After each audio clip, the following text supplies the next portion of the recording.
All right, I'm on hole number 18, and as I said on the last video, I wish this was the weekend round. I would be a little bit irritated. I missed 9 on the front, and I just missed a putt. I would be a little bit irritated about them, but I will tell you that my goal going in was to shoot a 32 today and a 34 in the weekend round, and a 34 or anything I could get better than a 34 in the weekend round, because I really do believe that not in every bracket, but I do believe that in the brackets that I up here when you're playing in the expert stuff, there's a lot of people that can pop up. There's so many people in this bracket that can pop off a monster score in the weekend round that if you want to have any shot at a win, you need to be as far ahead of the pack as you can, and it's important to come in with great tiebreakers. So going into the weekend round, I really wanted to be on the 34 plus track, and it's nice to know that I can be on that track and that I can get things to fall my way. But I would like to get the Albie on hole number 18, because hole number 18 has been mystifying me all week. I have gotten the Albie on hole number 18. I got it several times in practice before the tournament, and I have hit it once during the tournament, but it's one of those holes that I should be getting the freaking Albie on it every time, and the wind adjustment there has been kicking my butt.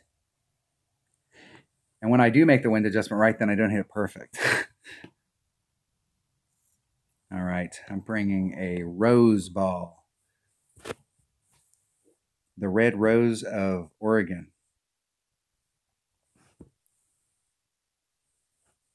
The deal is I'm coming real close to actually, and I would like to hit this one time just so that I can get it the hell out of my system, but I would actually like where I'm hitting is if you take the mouth, and well, let's go look at the photo. If you take this mouth here coming into the green, if you hit on the left-hand side, if you draw a line right down the center of it, if you hit it over here on this side, I think the wind adjustment's a little bit tougher because you're engaging the hill more than it is when you're down here. But if you're down here, you got to be careful that you don't bleed off into this rough, and you do not want to engage this green because it's flat down here, and you'll stay right there, and or it'll bring off this way, and anywhere down here is a max overpower putt. If you, right here, there's like a lip, and on the other side of that lip, it drops down, and then it goes to the course, and I am like literally right on the crest.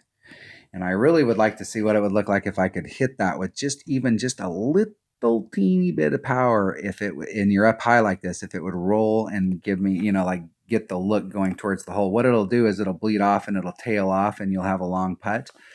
But I need to get that out of my system. But I've been up there at the top. I'm using a rose ball. What I'm going to need is a extra mile and a rapier. If I need anything other than that, something went wrong. And I can put a little teeny bit of overpower on this drive shot, but there's not a lot of room out there to put more than a little. Like I can't go like halfway. I mean, you can put on some, but there's not a ton of room for overpower. And I'm trying not to use too much overpower because I want to increase my odds of catching a perfect.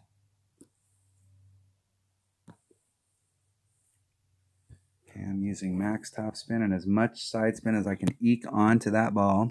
The wind's blowing me 3 miles. Okay, I'm going to put a little bit of overpower, so that's going to push me forward. And the wind's blowing me over a ring and a half.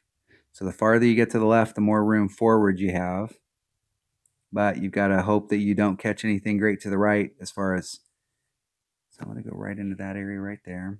I'm going to go max curl. I'm going to do some overpower.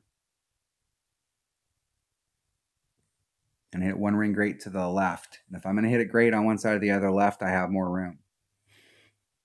You can see how close I was down there. And I'm coming at the bottom. I did. Okay, that's what I was talking about, where I'm engaging it. And I didn't have quite enough speed to feed me up to the hole, so I've got this long-ass putt. I needed to get that out of my system. There isn't enough room out there for me to put on much more overpower than that. I could go a little bit more to the right. And it gets deeper the farther you go to the right. So the farther you go to the right, the more you can put on there. And there is just a little bit of room. I'll go back and slow-mo that and go look at how close I really was down there, but I don't think I can put much more power on it. If I went a little bit to the right, I could put a little bit more, but even then, there isn't much room out there, because if you go too far to the right, you almost need to hit it to the left in order to get your side spin right. And see how much room my opponent had there? I didn't have near that much room. And we're right back where I was at on the last hole, where I'm taking a long putt. And I'm going to make this one. I'm going to redeem myself. I didn't make the one on hole number 8, and I missed the eagle on hole number 8 because I missed a putt. And you can see, like right here, it looks like we should be in the range, and we're in power. Isn't it perfect? That is not the type of putt that I want to have to take for Albie every time.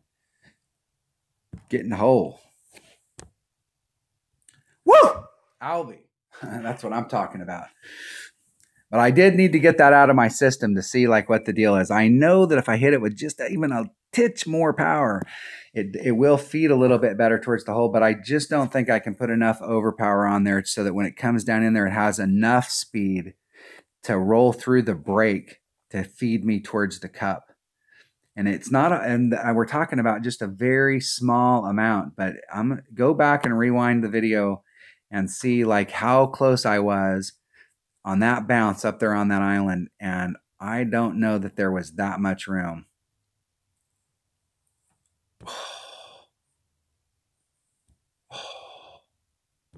That was so close. That was a nice shot. Nice shot. Good luck in the tournament. All right. Ending with the 35. Drop that freaking eagle on hole number 8 or 17. That's the killer right there, but that's fine. I really wanted, I was looking for, I knew that I had it in me to shoot a 34, and I was trying to ramp towards the weekend round. I really would have rather had this round right here in the weekend as opposed to the opening round, but I left stuff on the table, so that encourages me.